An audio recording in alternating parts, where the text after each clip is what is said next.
Hello coaches, welcome back to another Modern Soccer Coach Breakdown.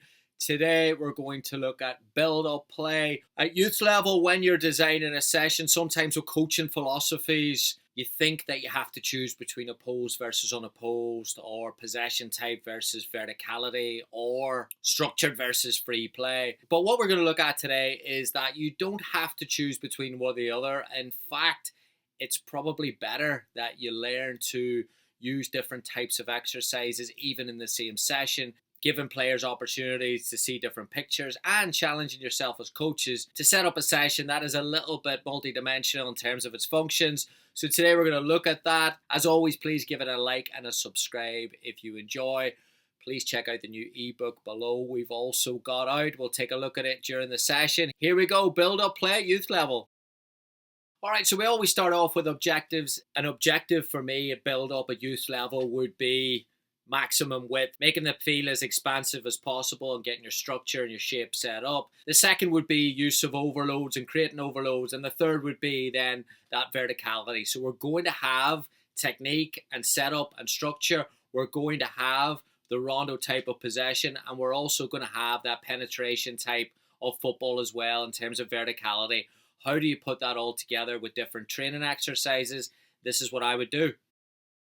All right, so this would be how I would organize the session to start with.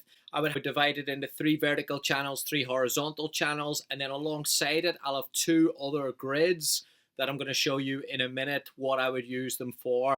I would start off in 2 different groups, 2 5v2 exercises with the goalkeepers. Sometimes in build-up sessions, we forget about the goalkeepers. They're very, very important. So if you have 2 goalkeepers in a squad, you work off 2 goals. 5v2 possession team gets 1 point for 6 consecutive passes. They circulate the ball, and then the defenders win the ball. They can shoot right into the goal. Keeps it competitive, keeps it interesting. Out of 90-second sets, and then in between the sets, I would move over to the red area and I would do some technical work. So I wouldn't isolate one or the other, the opposed or the unopposed. Both are important in my eyes. So I bring 2 groups over, have 2 passing diamonds going with different variations.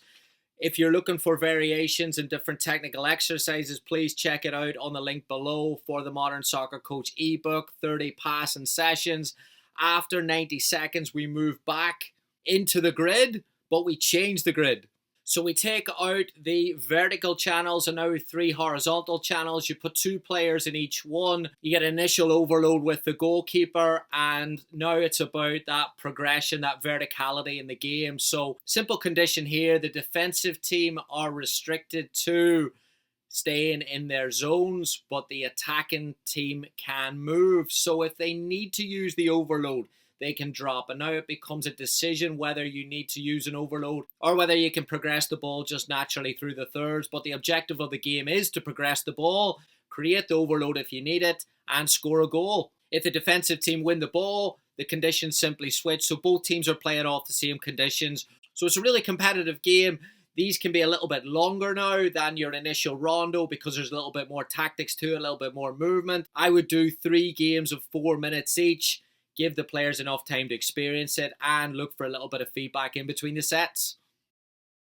Hello coaches, you asked and we delivered. One of the most popular requests we get on this channel is passing warm-ups, and it's not the regular slow way to be passing exercises. No, what coaches are looking for is the one-touch, intricate combination type exercises with that emphasis on quality, technique and tempo. So we have decided to put 30 of these exercises together and release them on an ebook that you can get access to right away. If you're a youth coach who's looking for some extra technical work, or you're even a college coach or a club coach working with older players looking for some warm-up exercises or some pictures to align with your tactical objectives, we can help you out. Our new ebook, 30 passing practices, is available on the link below.